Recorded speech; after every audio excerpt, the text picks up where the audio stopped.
ಆಹಾ, ಇವತ್ತು ಒಳ್ಳೆ ಚಿಕನ್ ಚಾಪ್ಸ್ ರೆಸಿಪಿನ ಹೇಳ್ಕೊಡ್ತಾ ಇದ್ದೀನಿ. ಕಡಿಮೆ ಇಂಗ್ರೀಡಿಯೆಂಟ್ಸ್ನ ಬಳಸಿ ಸೂಪರಾಗಿ ಮಾಡ್ಕೋಬೋದು.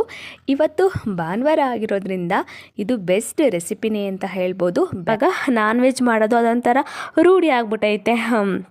ವೀಕೆಂಡಲ್ಲಿ ಒಂದು ಸಲ ಎಲ್ಲ ನಾನ್ ವೆಜ್ ಮಾಡ್ಕೊತಾರೆ. ಇವತ್ತು ನಾನು ಇದು ಏನು ಚಿಕನ್ ಚಾಪ್ಸ್ನ ಮಾಡೋದು ರೆಸಿಪಿನ ಹೇಳ್ಕೊಡ್ತಾ ಇದ್ದೀನಿ. ಇದನ್ನು ಸ್ವಲ್ಪ ಗ್ರೇವಿ ಥರ ಮಾಡಿಕೊಂಡ್ರೆ ಚಪಾತಿ ಹಾಗೆ ಅನ್ನಕ್ಕೂ ಸುದಾ ನೀವು ಸರ್ವ್ ಮಾಡ್ಕೊಂಡು ತಿನ್ಬೋದು. ತುಂಬ ಚೆನ್ನಾಗಿರುತ್ತೆ. ಹಾಗಾದರೆ ಬನ್ನಿ, ಇದಕ್ಕೆ ಬೇಕಾಗಿರುವ ಸಾಮಗ್ರಿಗಳನ್ನ ನೋಡ್ಕೊಂಡು ಬರವ. ನಾನು ಇಲ್ಲಿ ಒಂದು 3/4 kgಯಷ್ಟು ಚಿಕನ್ನ ತೊಗೊಂಡು ತೊಳೆದಿಟ್ಕೊಂಡಿದ್ದೀನಿ. ಇವಾಗ ಇದಕ್ಕೆ ಬೇಕಾಗಿರುವ ಸಾಮಗ್ರಿಗಳು: ಧನಿಯಾ ಪುಡಿ, ಪುದೀನ ಸೊಪ್ಪು, ಒಂದು ಬೆಳ್ಳುಳ್ಳಿ, ಹಾಗೆ ಸ್ವಲ್ಪ ಟೊಮೊಟೊ ಹಣ್ಣು, ಚಕ್ಕೆ, ಹಾಗೆ ಕಾಳು ಮೆಣಸು ಹಾಕೋದ್ರಿಂದ ಇದ್ರ ಟೇಸ್ಟು ತುಂಬ ಚೆನ್ನಾಗಿರುತ್ತೆ.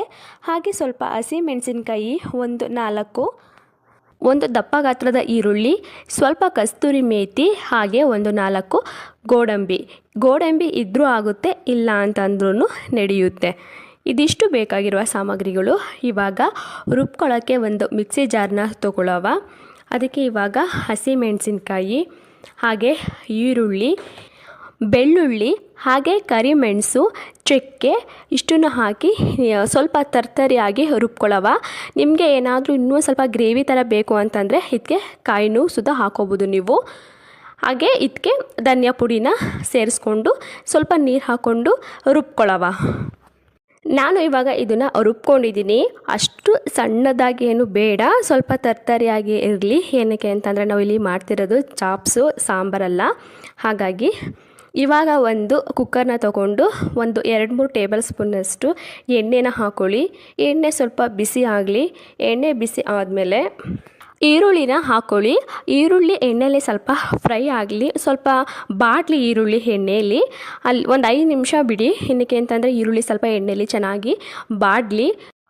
ಈರುಳ್ಳಿ ಸ್ವಲ್ಪ ಬಾಡಾದಮೇಲೆ ಇದಕ್ಕೆ ಪುದೀನ ಸೊಪ್ಪನ್ನ ಹಾಕ್ಕೊಳ್ಳಿ. ಪುದೀನ ಸೊಪ್ಪು ಹಾಕಾದ್ಮೇಲೆ ನಾವು ಏನು ಚಿಕನ್ನ ತೊಳೆದಿಟ್ಕೊಂಡಿರ್ತೀವಲ್ವ, ಆ ಚಿಕನ್ನ ಸೇರಿಸ್ಕೊಳ್ಳಿ.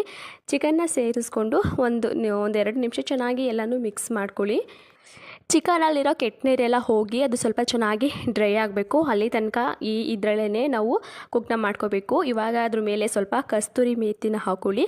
ಕಸ್ತೂರಿ ಮೇಥಿ ಹಾಕೊಳ್ಳೋದ್ರಿಂದ ಒಂಥರ ಡಿಫ್ರೆಂಟ್ ಟೇಸ್ಟ್ ಬರುತ್ತೆ, ಚೆನ್ನಾಗಿರುತ್ತೆ.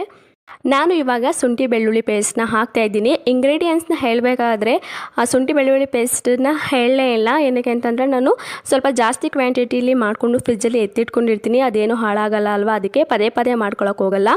ಇಲ್ಲಿ ಶುಂಠಿ ಬೆಳ್ಳುಳ್ಳಿ ಪೇಸ್ಟನ್ನು ಹಾಕ್ಕೊಂಡು ಸ್ವಲ್ಪ ಅರಿಶಿನ ಪುಡಿನ ಹಾಕ್ಕೊಂಡು ಹಾಗೆ ಕಲ್ಲುಪ್ಪನ್ನ ಸೇರಿಸ್ಕೊತಾ ಇದ್ದೀನಿ. ಇದಿಷ್ಟನ್ನು ಸೇರಿಸ್ಕೊಂಡಾದ್ಮೇಲೆ ಚೆನ್ನಾಗಿ ಮಿಕ್ಸ್ ಮಾಡಿ, ಚೆನ್ನಾಗಿ ಮಿಕ್ಸ್ ಮಾಡಬೇಕು. ಚಿಕನಲ್ಲಿ ಇರೋ ನೀರೆಲ್ಲ ಸಿಯೋ ತನಕ ಚೆನ್ನಾಗಿ ಫ್ರೈ ಮಾಡ್ಕೋಬೇಕು. ಹಾಗೆ ಅದು ತಳ ಹಿಡಿದಂಗೆ ಅವಾಗವಾಗ ಚೆನ್ನಾಗಿ ತಿರುಗ್ಕೊಳ್ತಾ ಇರಬೇಕು. ಇವಾಗ ನಾನು ಇಲ್ಲಿ ಸ್ವಲ್ಪ ಕೊತ್ತಂಬರಿ ಸೊಪ್ಪನ್ನ ಹಾಕ್ಕೊತೀನಿ ಮೇಲ್ಗಡೆ. ಕೊತ್ತಂಬರಿ ಸೊಪ್ಪನ್ನ ಹಾಕ್ಕೊಂಡು ಆದಮೇಲೆ ನಾವು ಮಸಾಲ ಏನು ರುಬ್ಕೊಂಡಿರ್ತೀವಲ್ವ, ಆ ಮಸಾಲನೂ ಇದಕ್ಕೆ ಸೇರಿಸ್ಕೊತಾ ಇದ್ದೀನಿ. ಮಸಾಲಕ್ಕೆ ನೀವು ಮಸಾಲ ಸೇರಿಸ್ಕೊಂಡು ನಮಗೆ ಸ್ವಲ್ಪ ಚಾಪ್ಸ್ ಥರ ಗಟ್ಟಿಯಾಗಿರಬೇಕು, ಸ್ವಲ್ಪ ಡ್ರೈ ಇರಬೇಕು ಅಂತಂದರೆ ಬರೀ ಅಷ್ಟನ್ನೇ ಸೇರಿಸ್ಕೊಳ್ಳಿ. ಇಲ್ಲ ಸ್ವಲ್ಪ ಗ್ರೇವಿ ಥರ ಇರಲಿ, ನಾವು ಅನ್ನ ಮತ್ತು ಚಪಾತಿಗೂ ತಿನ್ನವ ಅಂತ ಹೇಳಿದ್ರೆ ಸ್ವಲ್ಪ ಅದು ಮಿಕ್ಸಿ ರುಬ್ಕೊಂಡಿರ್ತೀವಲ್ವ, ಅದಕ್ಕೆ ಸ್ವಲ್ಪ ನೀರು ಹಾಕ್ಕೊಂಡು ಆ ನೀರನ್ನು ಇದಕ್ಕೆ ಸೇರಿಸ್ಕೊಳ್ಳಿ. ನಾನು ಇಲ್ಲಿ ಸೇರಿಸ್ಕೊತಾ ಇದ್ದೀನಿ. ಏನಕ್ಕೆ ಅಂತಂದರೆ ನಾನು ಇವಾಗ ಇದನ್ನು ಅನ್ನದ ಜೊತೆ ಸರ್ವ್ ಮಾಡ್ಕೊಳ್ಳೋಕ್ಕೆ ಅಂತ ಮಾಡ್ತಾಯಿರೋದು. ನಿಮಗೆ ಬೇಡ ಅಂತಂದರೆ ನೀರು ಹಾಕ್ಕೊಳ್ದೇ ಇರ್ಬೋದು. ಇವಾಗ ಎಲ್ಲ ಮಸಾಲನೂ ಚೆನ್ನಾಗಿ ತಿರುಗಿಕೊಂಡು 2 ವಿಷಲ್ ತೊಗೊಳ್ಳಿ. 2 ವಿಷಲ್ ತಗೊಂಡ್ರೆ ಟೇಸ್ಟಿಯಾಗಿರುವಂತಹ, ರುಚಿಯಾಗಿರುವಂತಹ ಬಿಸಿ ಅನ್ನ ಮತ್ತು ಚಪಾತಿಗೆ ತುಂಬ ಚೆನ್ನಾಗಿರುವಂತಹ ಚಿಕನ್ ಚಾಪ್ಸ್ ರೆಡಿ ಆಗುತ್ತೆ. ಇವಾಗ ಇಲ್ಲಿ 2 ವಿಷಲ್ ಬಂತು. ನಾನು ಇಲ್ಲಿ ಓಪನ್ ಮಾಡ್ತಾಯಿದ್ದೀನಿ. ನೋಡಿ ಎಷ್ಟು ಚೆನ್ನಾಗಿ ಬಂದೈತೆ ಅಂತ ಹೇಳಿ ಗ್ರೇವಿ. ನಾನು ಸ್ವಲ್ಪ ನೀರನ್ನ ಆ್ಯಡ್ ಮಾಡ್ಕೊಂಡಿದ್ದೀನಿ. ಏನಕ್ಕೆ ಅಂತಂದರೆ ರೈಸ್ ಜೊತೆ ತಿನ್ನೋಕ್ಕೆ ಅಂತ ಹೇಳಿ. ನೀವು ಬೇಡ ಅಂತಂದರೆ ಆಗುತ್ತೆ. ನೋಡಿ ತುಂಬ ಚೆನ್ನಾಗಿತ್ತು ಟೇಸ್ಟ್ ಅಂತೂ. ಇವಾಗ ನಾನಿಲ್ಲಿ ಸರ್ವ್ ಮಾಡ್ತಾಯಿದ್ದೀನಿ. ಈ ವಿಡಿಯೋ ಇಷ್ಟ ಆದರೆ ಪ್ಲೀಸ್ ಲೈಕ್ ಮಾಡಿ, ಹಾಗೆ ನಿಮ್ಮ ಫ್ರೆಂಡ್ಸ್ಗೂ ಕೂಡ ಶೇರ್ ಮಾಡಿ. ಬ್ಯಾಚಲರ್ಸ್ಗಳು ಕೂಡ ನೀವು ಟ್ರೈ ಮಾಡ್ಬೋದು. ಟೇಸ್ಟ್ ಅಂತೂ ಸಖತ್ತಾಗಿ ಬರುತ್ತೆ. ಇದು ಹಳ್ಳಿ ಸ್ಟೈಲಲ್ಲಿ ಹೇಳ್ಕೊಡ್ತಾ ಇರೋದು ನಾನು. ಕಡಿಮೆ